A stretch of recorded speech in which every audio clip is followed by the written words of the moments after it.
BTech, BBA మరియు MBA కోర్సులు 15+ years experience ఫ్యాకల్టీతో పాటు placement guarantee. Kishkinda university, Ballari.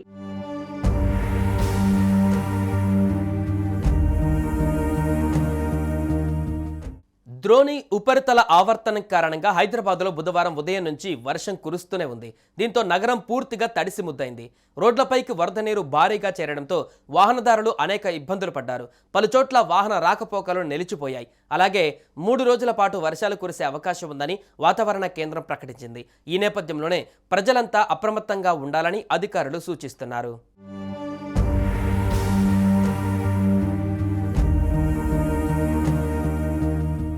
బుధవారం రాత్రి మొదలుకొని గురువారం తెల్లవారుజాము వరకు ఎడతెరిపి లేకుండా వర్షం కురుస్తూనే ఉంది.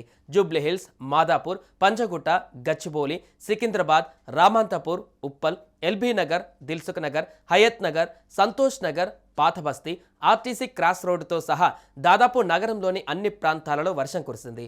కొన్ని చోట్ల చెట్లు విరిగిపడడంతో పాటు విద్యుత్ సరఫరాకు తీవ్ర అంతరాయం ఏర్పడింది. కొన్ని ప్రాంతాలలో ట్రాఫిక్కు అంతరాయం ఏర్పడింది.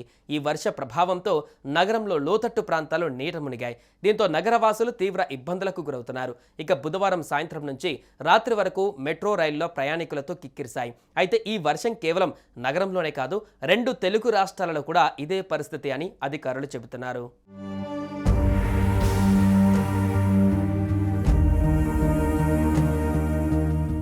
అయితే రానున్న 3 రోజుల పాటు ఇలాగే వర్షాలు కురిసే అవకాశం ఉందని ఇప్పటికే వాతావరణ శాఖ ప్రకటించింది. దీంతో ప్రజలంతా అత్యవసరమైతే తప్ప ఇళ్లలో నుంచి ఎవరూ బయటకు రావద్దని అధికారులు సూచించారు.